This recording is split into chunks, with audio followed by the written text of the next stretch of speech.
My pregnancy journey is one that was empowering, uplifting, and it prepared me for so many other things in my life. Hi, welcome to Harmonious Breeze. New mom, if you're out there, you are not alone.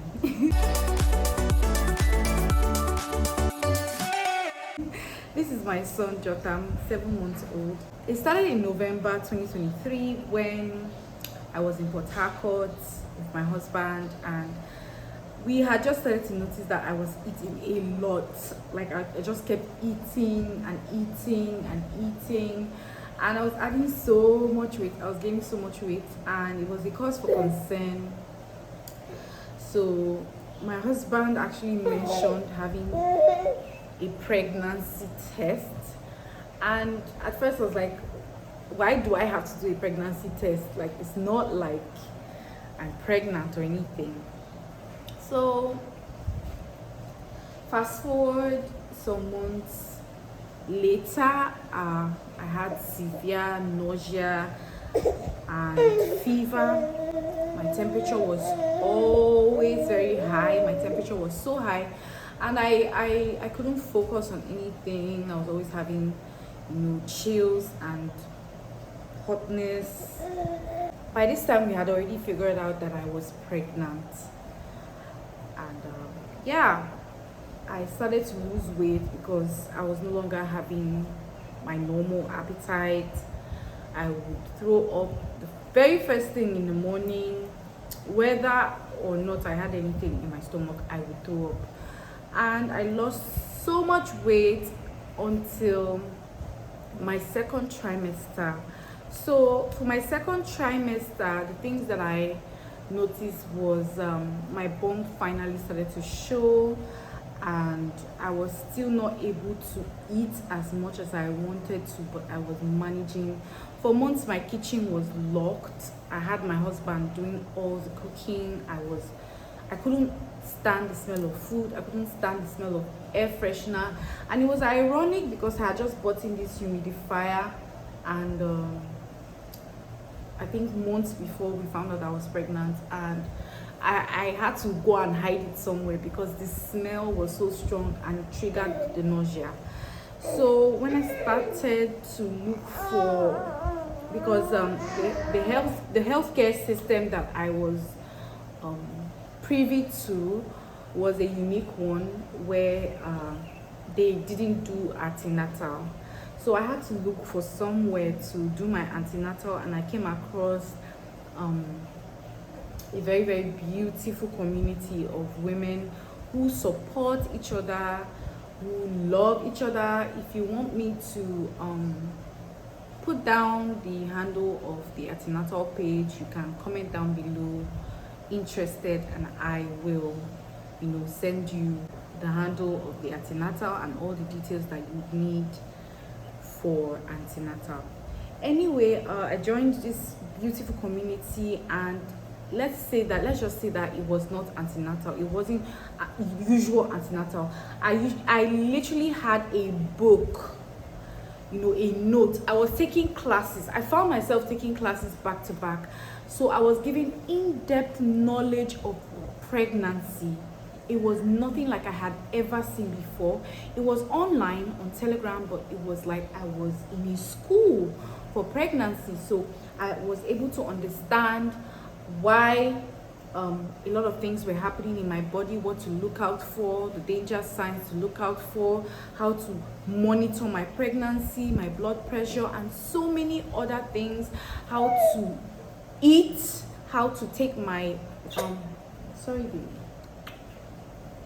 how to eat, how to take my prenatal supplements, because there is a way to take them, how to know how much supplements and which supplement to take. We're so equipped for the journey that I was so confident that when I went to the delivery room, I would deliver without any issues. I started to work out. I was working out every day. You'd see me on my bouncing ball. I had never been so consistent with workout in my entire life. I worked out so hard in my pregnancy. It was in my second trimester that I experienced saliva, so much saliva. Oh my God, I would find myself drooling at night.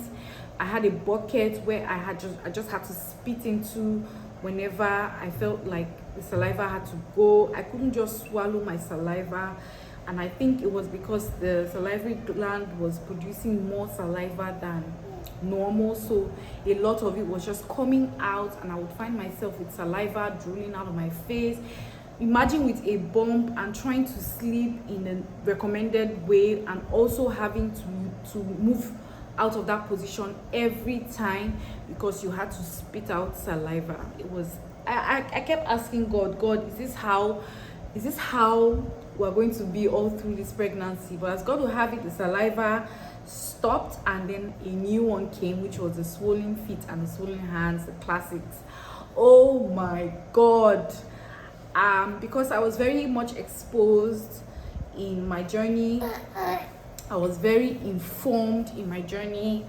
I was a bit worried when I saw that my hands and feet were swollen. I was experiencing edema, but I knew that it was not fetal edema, which was a serious one that indicated hypertension in pregnancy. Never had any of that, thanks be to God. It was just as a result of the baby putting pressure on my organs. The positives for me were my hair and my nails. My nails were growing so fast, so strong. Like, my nails had never been so strong in my entire life. Normally my nails are like paper, and if you know, I used to chew my nails. Towards the end of my second trimester, I began to experience pelvic pain, what I would call pelvic pain, but I didn't quite know what the problem exactly was. I didn't know if it was pubic symphysis or SI or pelvic pain or hip pain. I really didn't know what it was, because I even complained to the doctor. The doctor did not exactly give it a name, so I wasn't quite sure why I was having these hip pains. I mean, I would want to stand up from the bed and it would feel like my hip was shifting. Comment down below if you ever experienced that in pregnancy, or if you're currently going through that pain, and let us learn from each other. The pelvic pain continued until my due date, and I didn't tell you that in the antenatal group I was in, they empowered us to monitor our blood level. Our blood level, it was like an anthem. They were singing an anthem for us to monitor our blood level, and so I was monitoring mine back to back. That is your HCT.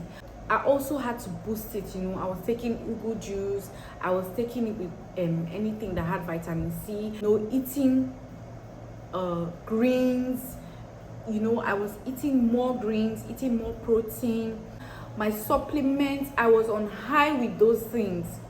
Like, my husband was invested too, you know. He wanted to know, like, what is making this woman like this? What is she hearing in that antenatal that is, excuse you? He was pleased because he could see that the classes I was having were empowering and informing me, and so I was not oblivious or naive about anything. When it was time, we tried to induce it because it was passing the due date. So we wanted to do the natural induction of labor, and so we did staircase, we did nipple stimulation, we did all sorts of things. I took Asbury Lifty and all sorts of things just to make sure that there was natural induction of labor, but nothing happened until I began to see blood. And so we decided to go to the hospital, and then when we did, they sent us back, asked us that if we saw any other signs, we should come back to the hospital. And so we did a day after, and then that was how by 3 a.m. or so, by 2 a.m. I was admitted, and they kept monitoring me. Time had gotten to 3 p.m. that same day, and nothing was happening, you know. And I began to realize that these guys were trying to fast forward. These guys were trying to just hurry everything up, you know. So I was induced, even without my knowledge. I was induced, and it really shocked me because I only realized that it was induction afterwards. And I made up my mind that I was going to stomach the pain of natural labor as far as it was natural labor. But when it came to when I got to realize that these guys they induced you, and then the labor pains were becoming more intense, I decided that I was going to take an epidural because I could no longer understand the pain. Our antenatal teacher and doctor told us that told us the process, or explained to us the process of oxytocin being introduced in the system, and how that it bypasses the brain before it gives its hit of pain. So it's not like the brain can actually comprehend the bouts of pain that are coming. The brain can no longer comprehend it. So at this point, it was no longer the natural labor, it was artificial, and I had to use artificial relief in order to be able to be sane. And so I went through the epidural after hours of painful laboring, and then after the epidural I began to feel calm, only with the pressure to push, which I was told not to, even though I was having the pressure to. And after some time, the doctor was monitoring the fetal movements and the fetal heart rate, and they realized that there was fetal bradycardia. Please correct me in the comment section if I'm not pronouncing it well. Correct me in the comment section. They said it was fetal bradycardia, and that a second late would have put the child at risk. So they had my husband to sign some documents, and they wheeled me into the operating room. By 4:35 p.m. I made sure to note the time, even though I was a bit numb from my chest downwards. By that time, baby was out, and they were trying to resuscitate and be sure that baby was fine. But as God would have it, baby was fine, and they wheeled me out of the operating room, only to get to my recovery room, and I started experiencing hallucinations. Nobody told me about the hallucinations. Nobody told me that I would want to run out of the hospital, even with an incision and bleeding. I would want to pull all the connections to my body and run out like a crazy person. Nobody told me that, but that happened. But yeah, I would stop at this point because I'm going to do another video about my postpartum experience. If you would like to see another video about my postpartum experience, comment down below. And yeah, how was your pregnancy experience? Let us know in the comment section and learn from each other. Thank you so much for staying tuned. Don't forget to like and share this video. Subscribe if you're a young mother, you're a first-time mom. Subscribe and let us grow together, and I'll see you in my next video. Tell them bye-bye.